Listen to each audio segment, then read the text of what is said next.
Every year I know we gonna go hard. We been that team ever since Bart started.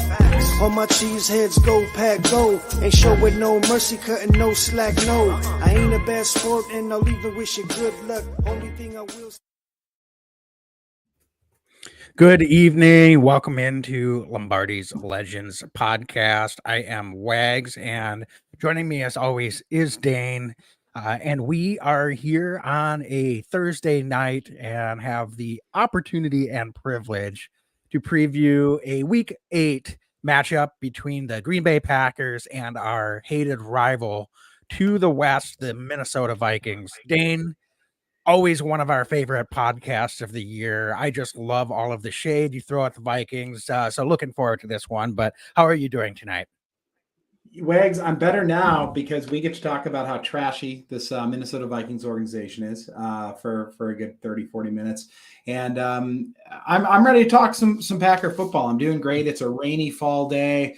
Excited. What's up, 7120_Ira on Insta Live. What's up, everybody starting to join us live. Let's just talk Packer Vikings, buddy. It's a rivalry. The Vikes I got 3 wins.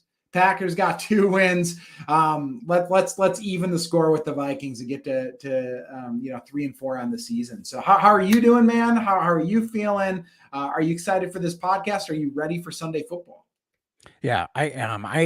As much as we didn't want to talk about the team after that atrocity in Denver, I'm glad we did. And I don't know if you feel the same way, Dane, but gotta be able to vent a little bit sometimes. As much as we try to keep things optimistic here on this podcast, we're fans just as much as anyone else, and it's frustrating the way that this season has started and actually gone since starting 2-1, three straight losses against some teams that frankly we thought we would have an opportunity to maybe get a win or two against, and now we've got the Vikings, who started the season 0-3, have won 3 out of their last 4.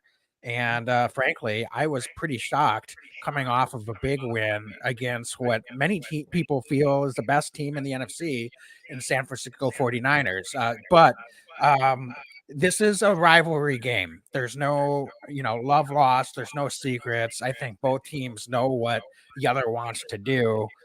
So I'm excited to get into this one, Dane. Yeah, and I love the comments already. Still believe in Jordan Love. I see the Vikings suck. Yes, they do. Wags, what do you think? Should we get into the injury report right away? I mean, I think we got to kick it off. And I, like every week, it seems, and I'd love for you to maybe any of the highlights or maybe lowlights on the Packers injury report side. But like every week, our list seems to be fairly long. The Minnesota Vikings, not quite as long as ours. But did anybody stand out? It's Thursday as we're recording this for those of you listening on the podcast. So we'll know a little bit more over the next couple of days, but Thursday is a big day, right? For practices. So what sticks out to you, Wags? Oh, Jair Alexander going from a limited participant to a DNP today. This apparently is just a lingering issue with the back. It's a puzzling thing. I know back injuries can be fickle, but second straight week for Jair that he goes out there limited participant on Wednesday and is DNP on Thursday. We do not know if this was just a management thing and they planned to give him the day off. I haven't heard that. So Dane, if you've seen anything on that, feel free to chime in on that. But it's concerning. It goes along with one of our vents from our podcast the other night on how the Packers medical staff is managing these players with injuries. And Jair is a young player. So it's concerning that he's having a back issue to begin with. But it's been, in and out. He returned once already from a back injury, missed last week after trying to return to practice, missed the previous game. And now he's going from a limited participant back to DNP again from Wednesday to Thursday. So it's not a good sign. And as much as we look and complain about the soft tissue injuries, and certainly we need to get healthy, and there's other areas of the team that are a concern. All of a sudden, with a banged up secondary and Darnell Savage going on IR and Eric Stokes immediately back on the IR, we need Jair Alexander out there more than ever to lead the secondary. So, Dane, that's to me the biggest one to watch on the injury report this week. It gutted me. The Eric Stokes one legit gutted me a little bit, Wags, just because we've been waiting so long to get Stokes back. And then to have him go down with a hamstring injury, an injury, you know, he dealt with a hamstring last year at one point as well, I believe. So it's just, it's hard to kind of stomach those injuries. What's the latest on Aaron Jones? What's your take on Aaron Jones? I mean, we've been watching, he hasn't been healthy since week 1. You know, he played last week. I think he's starting to get back, but how do you feel about him coming into this game? Well, unless we hear of any setbacks, I feel like he should have played more snaps last week. Yeah. We could have used him more snaps, quite frankly. You know, AJ Dillon had his best game of the season, but it was not like an amazing performance. So it was fine. It worked out as far as the run game was concerned. That wasn't the biggest issue on the offensive side of the ball. However, we need Aaron Jones to be out there for more than 22 snaps a game. And so hopefully last week is the last pitch count week and he's getting through practice and his body's feeling good. He looked good as far as I could tell physically in the snaps that he got last week. So it's this abundance of caution stuff that really bothers me. I don't want Aaron Jones to rush back and re-injure himself. But if you're cleared to play in an NFL game, go out there and play the game. So it's just, I'm going to keep repeating that. People might disagree with me on that, and that's fine. But Aaron Jones is our most dynamic offensive weapon on a team that's really struggling to get anything going offensively, any rhythm, any consistency at all. We need Aaron Jones to get out there on the field and be a big part of this game plan if we're going to have any hope of being able to start stacking some wins starting this week against, frankly, a pretty competitive Vikings team. Again, despite their record, they've been right in every game, good, bad, or otherwise. Against good teams, against bad teams, they're right in the game. So if we want to have some tempo offensively and have an opportunity to come out with a win on Sunday, I think Aaron Jones being healthy is going to be a big reason why we're going to have that opportunity. No, it's good stuff. I mean, it really is, Wags. Love the insight. So unless there's anybody else that really steps up, we can go back to in a second too, but the Viking side of injuries, because I mean, that's extremely telling as well. Well, please I go did ahead. want to, I mean, really quickly, it looks like Luke Musgrave is trending to be out. So thank you. I knew I was forgetting I think that's another, I mean, it's not quite as high impact as watching a Jair and Aaron Jones and kind of what their status is going to be. But obviously we really like Luke Musgrave, but this starts to become a very thin position group now, Kraft is going to get more opportunities. Sims is going to get more opportunities, but you know, that takes another weapon off the field potentially as a pass catcher and on an offense that's bereft of guys that are big playmakers at the moment. Not to say other guys can't step up, but we haven't necessarily seen that happen yet. So it's going to be interesting to see how they game plan around that. Is that something that perhaps will help the run game if it forces the Packers to have to really be a little bit more creative in how they play call and get those guys more opportunities and more chances to get things going on the ground. Would not be a bad problem to have, but I think Luke Musgrave trending to not being available just based on Coach LaFleur's comments in the media and the fact that he hasn't practiced either Wednesday or Thursday. Yeah, I mean, I honestly think that's a pretty. Thank you for bringing that up. I knew I was forgetting somebody, another big piece there, and I mean that's a big one. It is. I mean, I don't know if he's necessarily been utilized the way we would have loved in some of these games, but I feel like he's always a presence and he's always a threat. And he's somebody that I've actually, it's been quiet, but even watching, he hasn't necessarily been the issue in the run blocking game either. He's somebody that I think is really coming along, and the expectation of a rookie tight end should never be to be a world beater in year one. It just doesn't really happen with that position. So hopefully he gets back soon, not only for the impact he makes this year, but just kind of the growing ability that he has, I think, in future years, because every snap is so critical for some of these young guys, but especially tight end like Luke Musgrave. You know he wants to get out there, but next man up mentality, Tucker Kraft, another draft pick from this year. You mentioned it, Wags. I think he's going to get a pretty long look this week. He hasn't gotten as many snaps as some of the other guys. Sims might be a sneaky bet to get some more snaps as well, but we're going to get a good long look at Tucker Kraft. So, it'll be interesting to see, I guess, is the long-winded way of saying it. TJ Hawkinson for the Vikes. That's a big one. I mean, he went down, but he was able to get back in the game last week, and it looks like he's limited today. Last I checked. So I expect TJ Hawkinson to play, but I'm still keeping a close eye on that because he truly is one of the very few difference-making tight ends, I think, in the National Football League from a stats perspective. Like, he stretches the field. He's like a giant wide receiver out there. And then the biggest one is Justin Jefferson. He's been out for a few weeks, but how can we not mention him if we're playing the Vikings? His absence is great.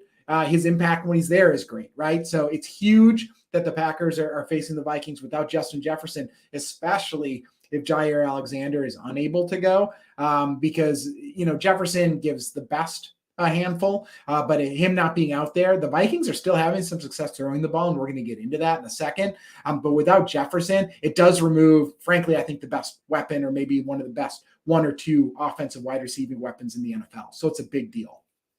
Yeah, and it's going to be interesting to see how the Vikings try to attack this Packer defense, and maybe we can jump right into that. One other thing just to mention on the injury front as good news, is Devondre Campbell was able to return to practice and was practicing in a limited capacity both Wednesday and Thursday. So perhaps an opportunity for him to get back out on the football field this week. Certainly, McDuffie has been a gamer and stepped up in Campbell's absence, but it's always good to get an all-pro caliber guy back to anchor the defense, and just how key he is to the communication on the defensive side of the ball. So hopefully he's trending in the right direction and will be available to be out there on Sunday as well. And Wags, you mentioned McDuffie. I just real quick, like, he's somebody I'll be totally honest with. There's some guys that just pop for me, some guys that don't. Just, that's just, everybody's kind of got an eye for different things. And McDuffie didn't impress me as much as some of the other folks, including yourself, kind of going into the offseason and kind of his work in preseason. I was always like, oh, he seems okay, but he wasn't a guy that was like an oh my gosh guy for me personally.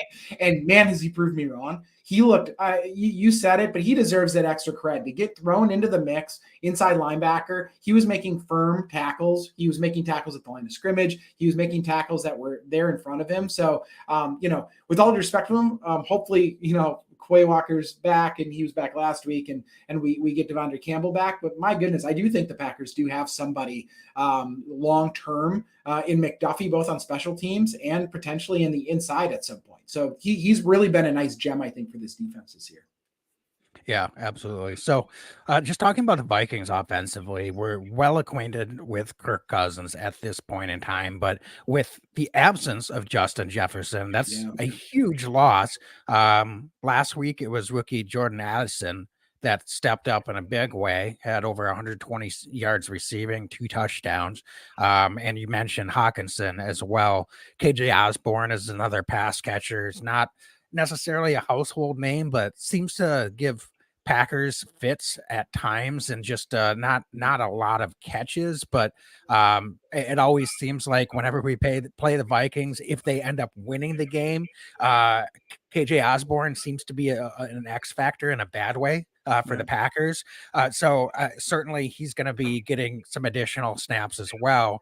But what do you think is the key here this week? We've had some good games against Kirk Cousins, and we've had some frustrating games against Kirk Cousins over the years. So what's the biggest key to you as you look at this Vikings offense under his stewardship, and what the Packers want to do to make this a successful week against Kirk Cousins in this Vikings offense? Wags, I thought about this a bit today. I really did, because of my utter hate for the Minnesota Vikings. I thought a little extra about this one today. And the Vikings are running the ball about as poorly as the Packers are this year. So they're not a running team. Delvin Cook's long gone. Madison, who's kind of taken over that reign, Alexander Madison, hasn't really been the guy that he's shown in small glimpses when he was able to fill in for Delvin Cook in previous seasons. Vikings went out and traded for Cam Akers earlier in the year, and he hasn't really jumped off the page, at least for me, or the tape either. So, but what they do well, so they don't do that very well. Okay, point blank. They don't do it very well. Packers haven't done it well. Vikings don't do well. What the Vikings have been pretty darn good at, even in Justin Jefferson's absence, has been passing the ball. Kirk Cousins, I think, has been pretty darn good this year, and it's no small feat.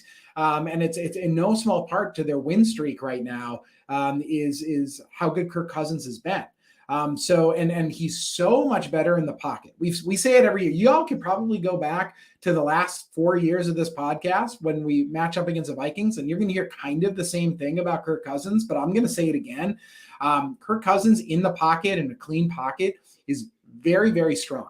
He's going to make the throws well more often than not. He just doesn't miss many throws, especially this year. He's been efficient, but get him moving out of the pocket, get him outside a little bit. And that's where, Kirk Cousins of old can kind of come in a little bit more erratic, not quite there. So the huge part of this, Wags, I think, is to just kind of get Kirk Cousins off his mark. And you can say that about a lot of quarterbacks, but if you told me that about Russell Wilson, like, you try to get him off the mark, he can be pretty dangerous off the mark. And in fact, sometimes that's where he's at his best.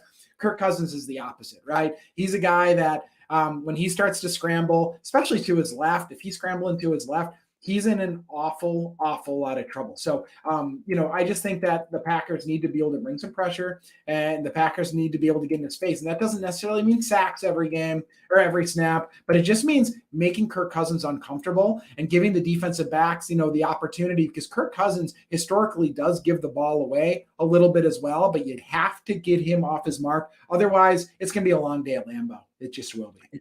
Yeah. And you talk about protecting Kirk Cousins. The Vikings have done a pretty good job of keeping him clean so far this year. They're in top quarter of the league in terms of fewest sacks and pressures allowed. And that's certainly been something that's helped Kirk Cousins tremendously to be efficient passing the ball. Not only are they struggling running the ball, I would argue that they're starting to get a little bit one-dimensional in trying to run the ball. So that's something the Packers are going to have to take some, I think, chances to try to exploit. And can they win on first and second down in order to force more third down opportunities for the Vikings? Chances are they're going to have a lot of longer down and distance situations. So what you want is to get as many of those third down opportunities as possible.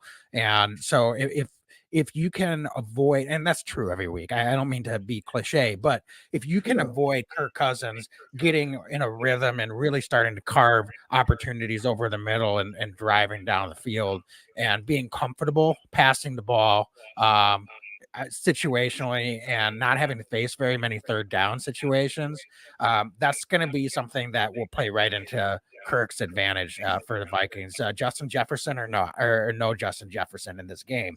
So to your point, Dane, I think this is a perfect opportunity to highlight one of your favorite matchups whenever we face the Vikings, and that's Kenny Clark against center Garrett Bradbury. So this has been a very one-sided relationship in terms of the matchup.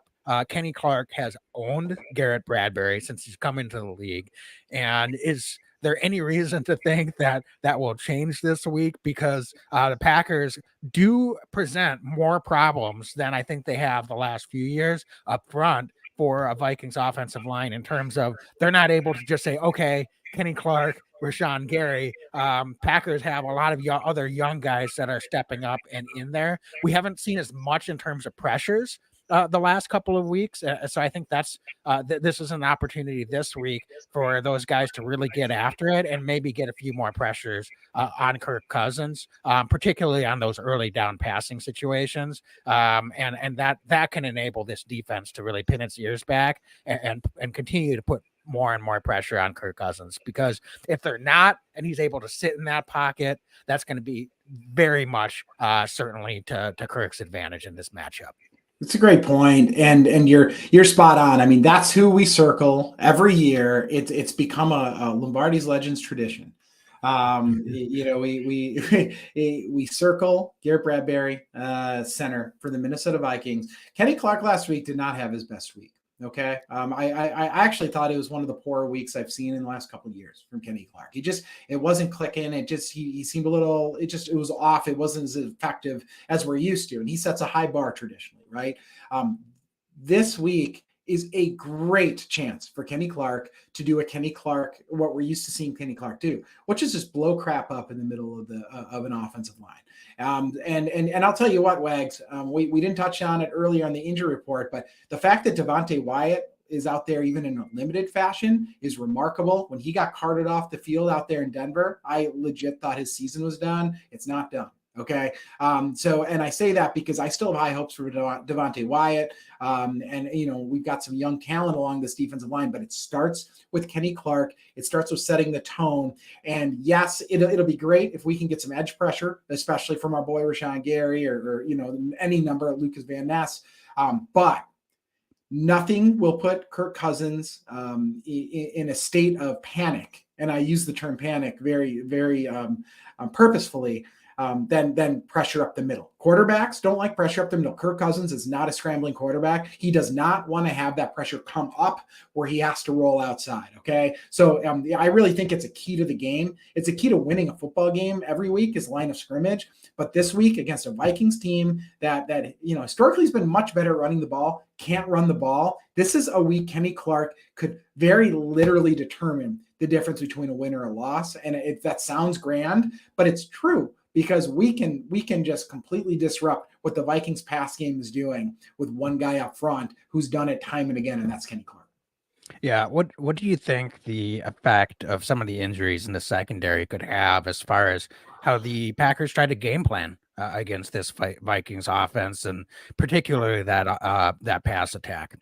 It's a great question. I mean, I expect to get a heavy dose of Jonathan Owens next to Rudy Ford. Okay. So that's who I think is going to be starting at safety. There's been talk of Anthony Johnson. He got some run early in Denver after Savage went down, the rookie safety, but Jonathan Ford really came in and kind of finished the game. And it's my expectation that we're going to see Jonathan Ford getting out there for his first start as a Green Bay Packer at Lambeau Field. So I expect to see him out there. I know the Packers went out and signed last name Rochelle, who a cornerback. So they're adding guys too, right? With some of these injuries. I hate to say it, but we didn't see enough of Eric Stokes that, with the injuries down, we're kind of used to who we have out there. At the cornerback position, it's going to be Rasul Douglas, who's just, steady Rasul, who's I think is having another pretty nice season for the Packers. I expect more Keyshawn Nixon. If Ja can't go, I mean, we're going to see more Carrington Valentine as well, right? And maybe some Corey Ballantyne as well, who's been activated now to the 53, who's gotten a lot of run in the practice squad. He's now on the 53. So I think we're going to see a number of different guys out there, and we're going to probably mix and match. But I wouldn't be surprised if Carrington Valentine gets another opportunity out there. He had a rough game last week, but you're going to expect some rough games out of some young guys, right? So this week, I'd like to see him get propped right out there. The coaching staff has an opportunity here to either, allow Valentine to learn from mistakes and keep growing, or throw him on the bench. And, then that stuff can fester, right? That can get really hard. So I'd really like to see the Packers this week throw Valentine back out there and get a crack against this Minnesota Vikings passing weapons. Yeah, I think from a personnel standpoint, I agree that that's what they're going to run out there. From a game planning perspective, I guess what I was more asking was, how do you think they might be able? Are they going to try to play more coverage and have some extra guys back there to help with having maybe some less experienced guys out there? Or do you roll the dice a little bit more and maybe send Quay Walker, send Devontae Campbell, do a little bit more blitzing, and just say, you know what? maybe that's a little bit risky, but we can't rely on these guys to be out there in coverage for 6-7 seconds, because Kirk Cousins is going to carve you apart unless you're able to get after him with just 4 pass rushers. So I know certainly they're probably going to want to try to win with the 4. That's always the goal. But is there a chance, Dane, that this is a week that Coach Barry and the defensive staff looks at it and says, we might need to have a few more pressures dialed up, ready to go, depending on how this game starts to shake out? There's an old saying, Wags. It's I'd rather die on my feet than live on my knees. Okay. And I think about that quote sometimes, especially when it comes to football. We're 2-4. Okay. Let's go get the quarterback. We know what they're going to try to do. We know that if we sit back, I think Kirk Cousins, and I can't believe I'm saying this. I think Kirk Cousins is good enough if you're not getting pressure quickly that he can kind of pick you apart. And I think that this pass core of the Vikes have proven over the course of the last couple of weeks that they can kind of pick you apart if you're not getting the quarterback. So to answer your question, I don't know what Joe Barry's going to do, but what I would like to do, I'd rather lose the game by them ripping off some big plays because we took a chance, right, and tried to hit the quarterback, than sitting back, playing zone, being a little bit more passive. I think one of the biggest complaints I've had both on the offense and defensive side from a play calling and schematic perspective is a little bit of passiveness. And yes, the Packers blitz a fair amount, I think, at the National Football League level. But, we've talked about the run game and some of these other issues. I think they've gotten better over the last few weeks, but if I'm Joe Barry and I'm this defensive team, I don't leave it to chance. I want to be hitting Kirk Cousins, and maybe he gets some off, and maybe they get some big plays out of it. But so be it. Okay, that's football. That's going to happen one way or another. But I want to try to make him uncomfortable early and often. And yes, I think Kenny Clark can dominate up front, up the middle. But man, bring in some edge guys. Bring in maybe getting creative with Keyshawn Nixon, bringing him off the edge again once in a while from that slot position. I love when the Packers do that. Hell, even Rudy Ford. I have not seen enough Rudy Ford. Remember back in the day when we were kids, Leroy Butler found his way around the quarterback sometimes. Let it rip. Rudy Ford likes to hit dudes, and he's kind of a missile. So, maybe we let it rip a little bit and just get a little bit more creative against this Vikings offense. That's just my 2 cents. I know it's easy as fans to say we got to blitz more. We need more pressures. I understand that it's not in a vacuum. You can't just dial up pressures every play. You're gonna be bleeding after a while. That said, I think the number of blitzes the Packers have is a little bit of a deceiving stat, considering most of the time when they're blitzing, they're also dropping an edge guy back in coverage. So you're kind of replacing one with the other. And a lot of their pressures or blitzes have been more run blitzes, and that's been to try to support and stop bleeding in the rush defense, which you can argue has had mixed results. Maybe it's been a little bit better the last couple of games, but it's not, to me. I don't see a lot of pressures in longer down and distance situations. It seems like Coach Barry tends to prefer to just rush 4 guys at the end of the day in those 3rd and 7s, 3rd and 10 situations. Try to get after the quarterback. Rashawn can be successful in those situations. Kenny can be disruptive up the middle. Enigbari has had some flashes, some big moments this season. I'd love to see, as you mentioned, Van Ness get a few more opportunities and hopefully execute and start to make some more impact plays. We need these guys up front to start being more impactful than they've been in the last couple of weeks in those situations and getting pressure on the quarterback. While at the same time, I am wondering if there are some opportunities, as you mentioned, to maybe bring some guys from the slot, from the corner boundary position, and just take some opportunities and some risk in those situations. That's just now you're rotating coverage, so that can just throw off the rhythm of what your reads are for the quarterback, and particularly with Justin Jefferson out. You're talking about a Vikings pass catching core that's a little less experienced. Adam Thielen's no longer in Minnesota, folks. So this is a different looking pass catching core. Hawkinson's really the only holdover that they had from last year, and he was only there for the last half of the season, Dan. So they've got guys that can get the job done. But to me, it's really just mixing up what some of those looks are to try to be disruptive and break apart some of those reads as well. That's good stuff. And we got a comment in here. I want to make sure I'm reading it from D. Kostmeyer 94. What's up? Saying that we need another guy outside of Rashawn Gary. Preston had a good year, hasn't done much since. Basically saying we need another solid pass rusher. So I'll tell you what, and Wags, I want to hear your opinion on that as well. And thanks so much for the question or for the comment, because I love this kind of stuff. I think Preston Smith is a steady player, but he's not a guy who's probably going to get us 15 sacks at this stage, right? Like it clearly that's not where he's at. I love what Sean Gary obviously does. I like what Enagbari has been able to do in small bursts, but can he put it together over the course of the next 10 games? It remains to be seen.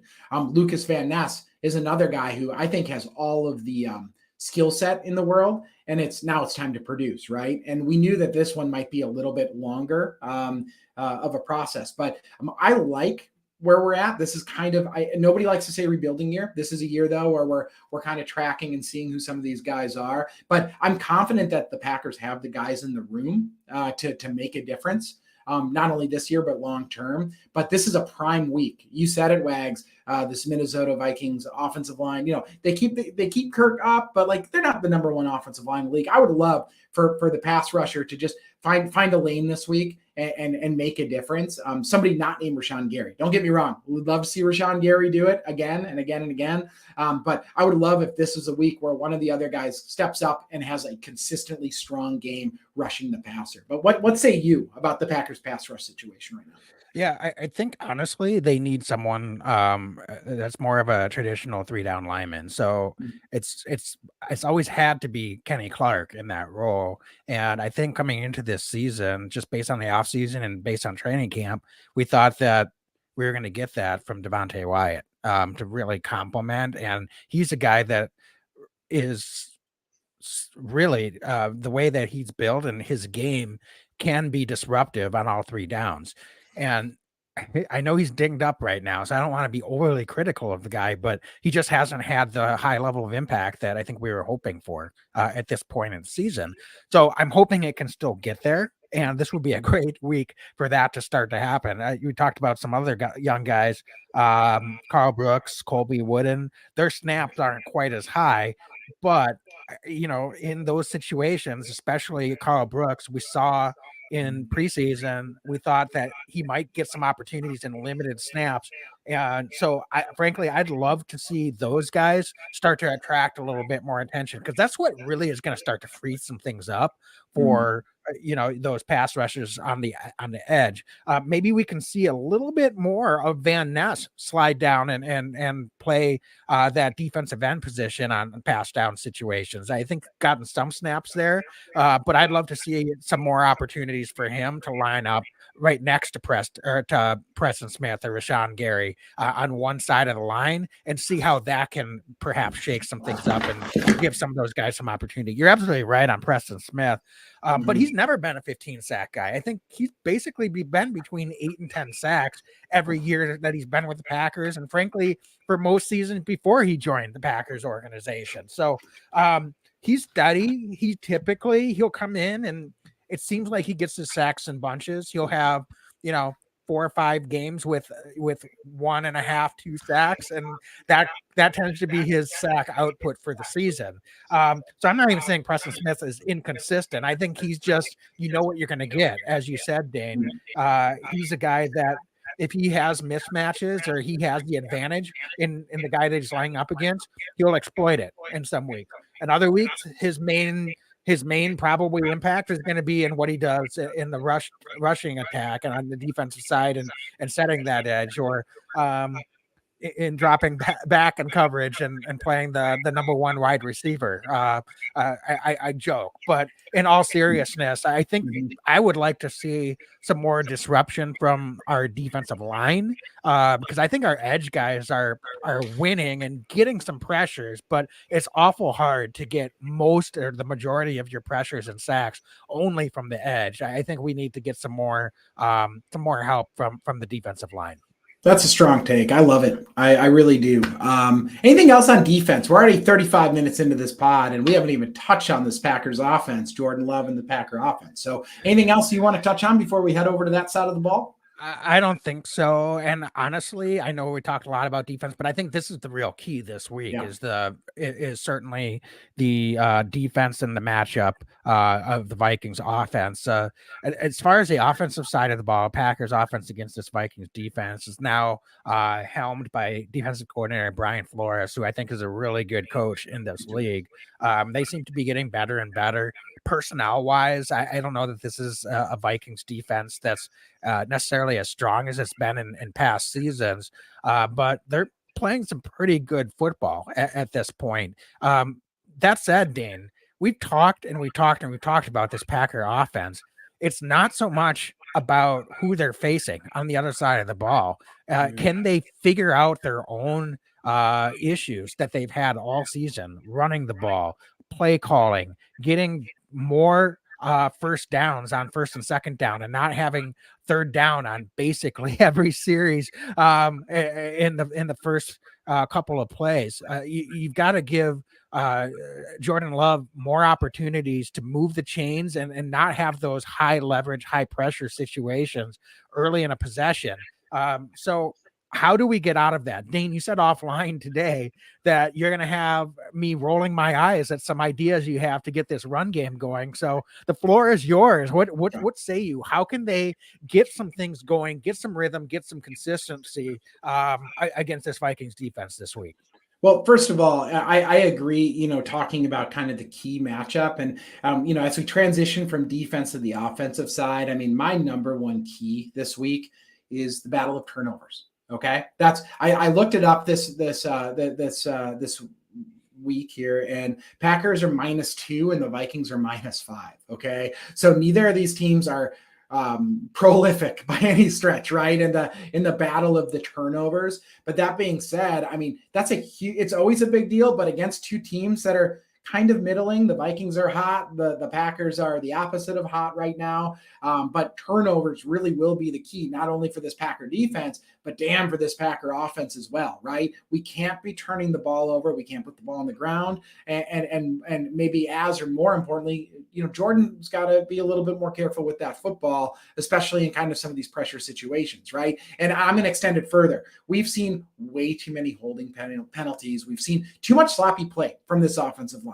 Okay. So from a broad perspective, just a little bit more clean, efficient offensive line, not putting Jordan Love and this Packer offense into a second and long, third and long, because of holding or because of some kind of penalty will be a massive, boon, I think, for this Packers team. So that's the number one thing, Wags.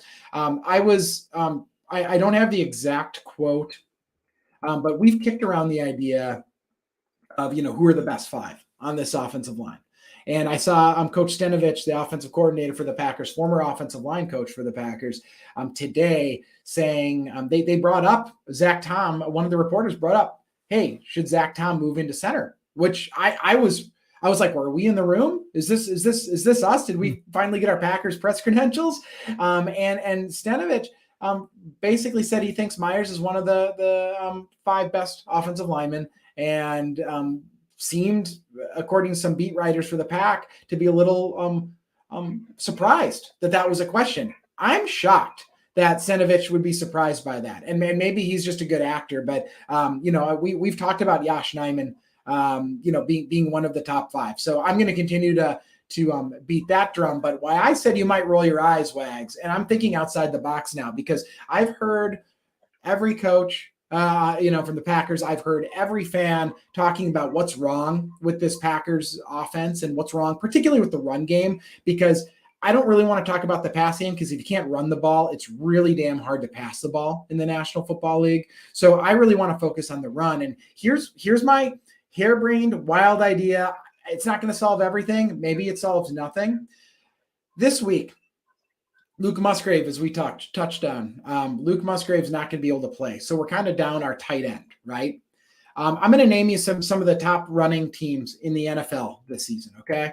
And bear with me. 49ers, the Miami Dolphins, the Ravens, the Falcons, the Bills. These are all, top 10 offenses running the ball, maybe top 15, right? But we're talking like better half of the league. Again, Niners, Dolphins, Ravens, Falcons, Bills, hell, even the Bears, Wags, on paper, and I know they've got scrambling quarterback most weeks, but, they have one of the highest rushing offenses in the week. Packers are sitting way in the back of the pack at 545 rushing yards on the season. What do all the teams that I just mentioned have in common? They're playing a fullback in the backfield in I formation and actually just running the ball and getting back to some basics and having some success in doing so. With Luke Musgrave out this week, the Packers, I'll be curious to see who the call-ups are, okay? But one thing that we noticed in the preseason, one thing that we talked ad nauseum about, now who I thought had a really standout preseason and training camp, was Henry Pearson. He's a traditional true fullback on the Green Bay Packer roster. He has not been activated yet by the Packers. He was injured going into final cuts. He still stayed right with the Packers after final cuts. They were able to bring him back. Big number 44. The reason I bring this up is this S word comes around. Soft. We hear it a lot, and we talk about missed assignments. We talk about missed blocks.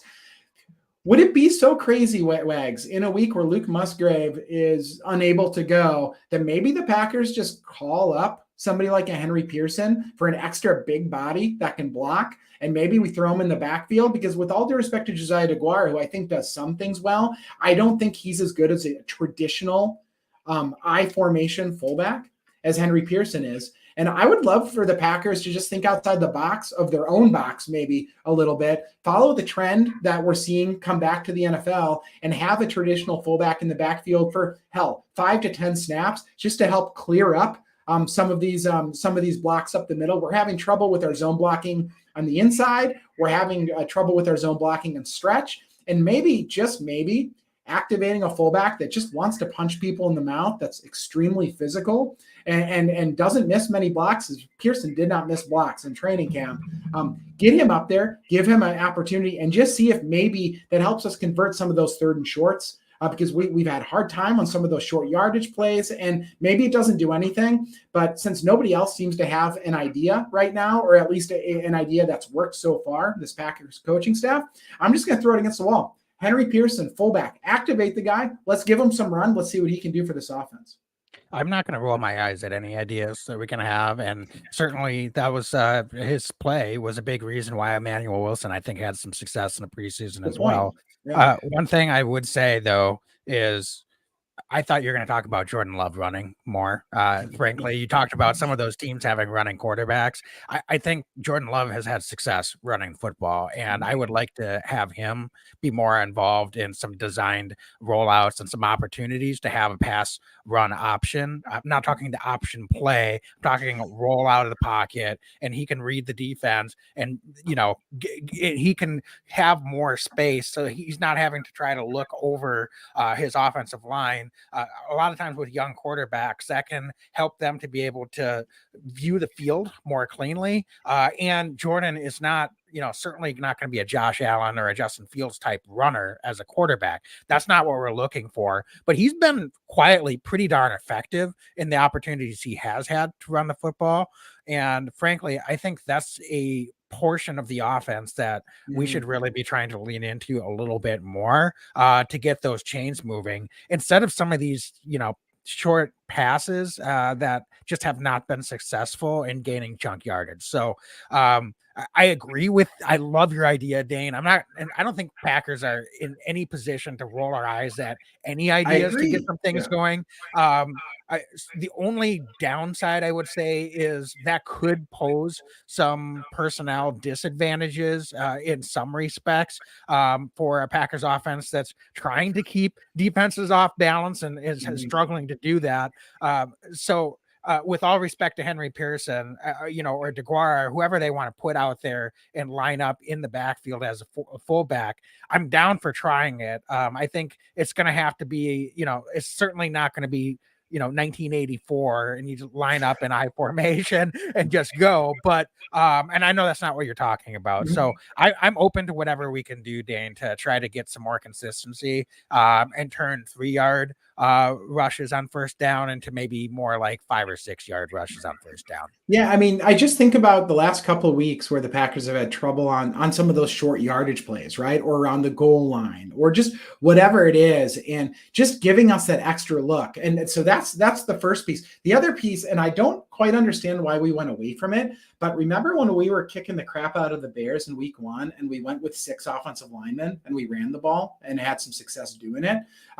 Why not bring back kind of that 6 O-lineman push? So that's the other piece of this is let's do what was working early in the season. I'm not sure why we totally disregarded, other than Bakhtiari went out, got injured, and then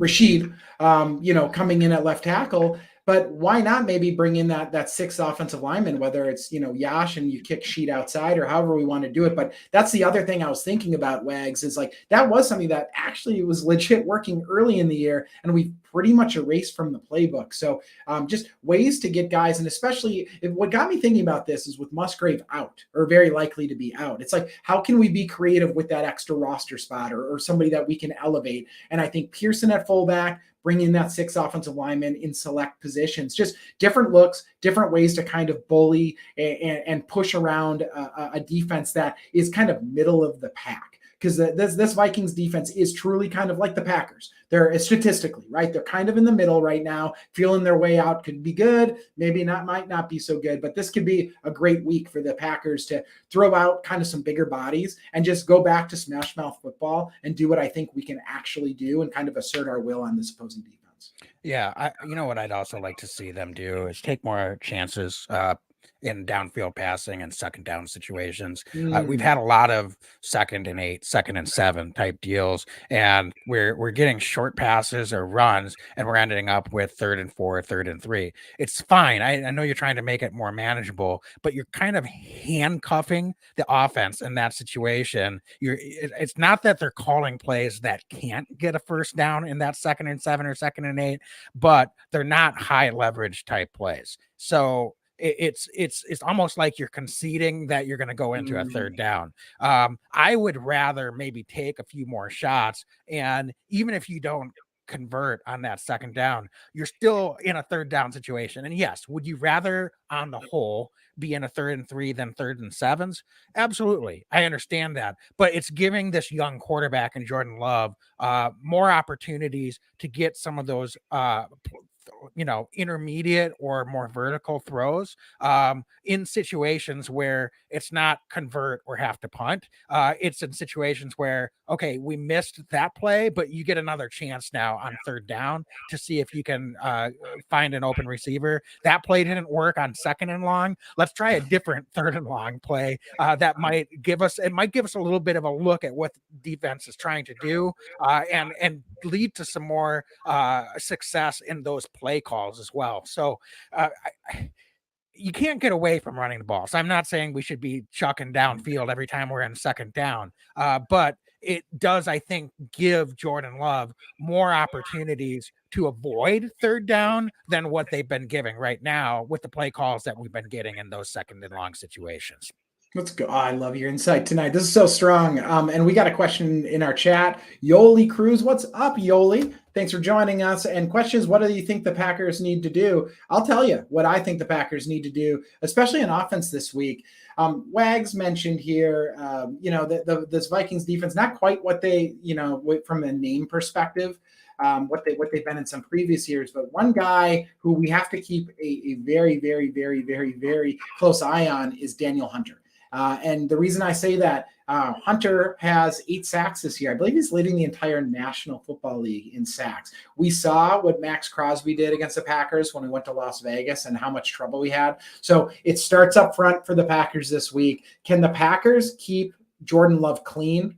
Can they keep a clean pocket for J Love? Because early in the season, when the pocket was clean, Jordan was way more comfortable than we've seen in the past couple of weeks when the pockets collapsed on him. Okay. So yes, we talk about running the ball, and that's prime and so darn important getting Aaron Jones, AJ Dillon going, however we need to do it. But I got to tell you, keeping that pocket clean, keeping Hunter off of Jordan Love's back, and I think it's going to be Zach Tom. Wags. That's who I think that Hunter likes to line up on that side. I think Zach Tom, who's been battling an injury, one of my favorite Packers. I think it's a huge week for Zach Tom to go toe to toe with one of the better pass rushers in the National Football League. But what say you? What do you think the Packers need to do this week?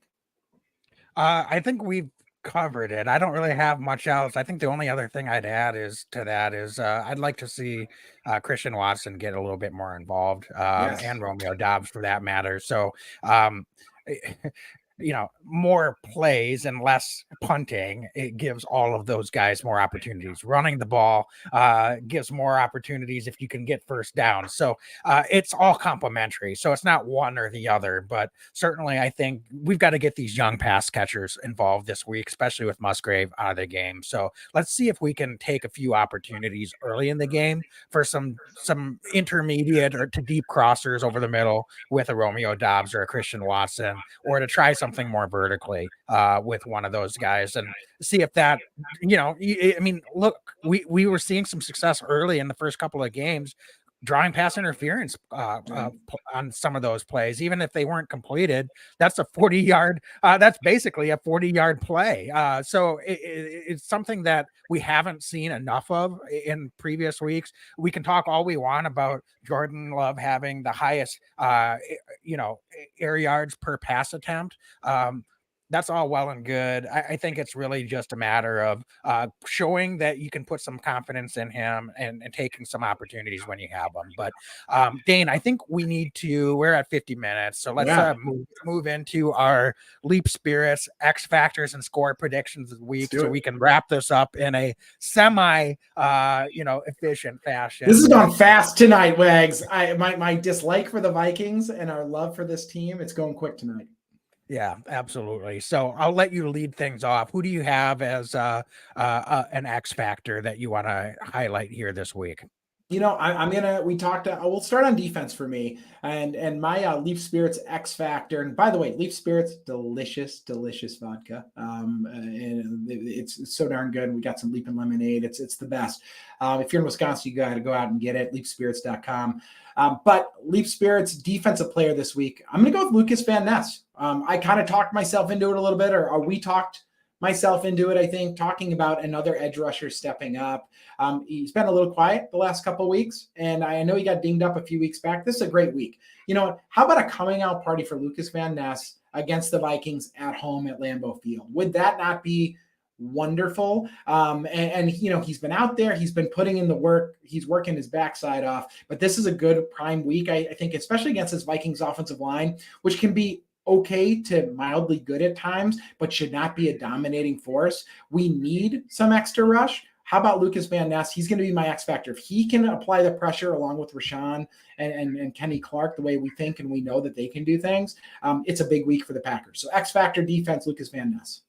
I like that, and I picked him a couple of times, and we're waiting for maybe a breakout week, and this would be a great opportunity for that. I'm going to keep it short and sweet. Devondre Campbell, if he's tracking to come back this week, I just want to see what type of impact that can make in the middle of this defense. It's a key week with some injuries in the secondary. Devondre is the quarterback of the defense. We said how well McDuffie played in his absence, but let's be honest, Devondre Campbell is a very key component of the defensive side. So if he's out there, I think he's an X factor one way or the other this week. On the offensive side of the ball, Dane, I'm going to go back to a tried and true guy, and I'm going to go with Jayden Reed. I haven't picked him as an offensive X factor in a few weeks, but I said just a couple minutes ago, I want to see Christian Watson. I want to see Romeo Dobbs get more involved, but I think Jayden Reed could be the biggest recipient of being able to work the middle of that field without Lucas Musgrave out there this week. So I think he could quietly be one of those guys that could be a backbreaker for this Vikings defense if the Packers are able to get some consistency and some success in moving the football down the field. I believe Jayden Reed could be a key ingredient for that this week. Oh, it's wonderful. So we talk all about this running the ball and maybe, getting big. And that's what I've been suggesting a good portion of this podcast. What if the Packers go opposite and they go single backfield, they spread things out a little bit and let things flow? And maybe that's what they do. So I'm going to hedge my bets, and I'm going to go with a guy who I think has come on, has surprised some people, but somebody that we've had an eye on for a long time, Dontayvion Wicks. I love him. He's got some really good route running ability. So Dontayvion Wicks, number 13, he's going to be my Leap Spirits X factor on offense. I think he takes one deep this week, Wags. He's been a big play guy, not only catching the ball, but has been able to draw. You've mentioned some of the flags over some of the successful games. Wicks was a big part of some of that. This is a big breakout week. I think that he's going to play big, come up big at home. The young man, the rookie, Dontayvion Wicks, is my Leaf Spirits X factor because he's going to put some points on the board for the Packers this week. That's a huge, bold prediction by me. I love it. All right. Well, Dane, time for score predictions. I am not going to pick the Packers to lose, despite some of the struggles here early in the season. This is going to be a close game, though. I haven't been predicting real close games. I think Packers defense shows out. Packer offense isn't going to have a breakout game and just go back to the week one type performance that they had against the Bears. But I think we're going to do just enough in this one. I've got the Packers 21 and the Vikings 18, and they win, squeak it out, and are able to put one in the left-hand column. I'm really hoping some way, somehow this week, Packers can get a win, get the ship righted, get to 3-4, and then let's see what we can do moving forward. That's great. I love it. And I've got the Packers winning this ball game too. And I think it's extremely close as well. 27-26. It's going to be an absolute nail biter. And I think that, we might see 27 points for the offense. Wow. Well, Anders Carlson's going to be kicking. And I told you, Rudy Ford might need to go sack that quarterback, strip sack or something. But somehow the Packers are getting to 27. And I think it's so close. I think we're talking end of the game. Hearts are beating. We're texting each other, super stressed, super frustrated, not only with the Packers, but each other. But somehow the Packers come out and win the damn game. So 27-26, Packers win this game. All right. Well, I love it. If they're able to get a win, that's all that matters. So, Dane, always appreciate it. And everyone for jumping in tonight. Love the interaction on all of our social media feeds and chats. So appreciate you all. As always, be legendary and go Pack go. Pack, go. Every year I know we gonna go hard. We been that team ever since Bart started. All my cheese heads go Pack go. Ain't showing no mercy, cutting no slack, no. I ain't a bad sport and I'll even wish you good luck. Only thing I will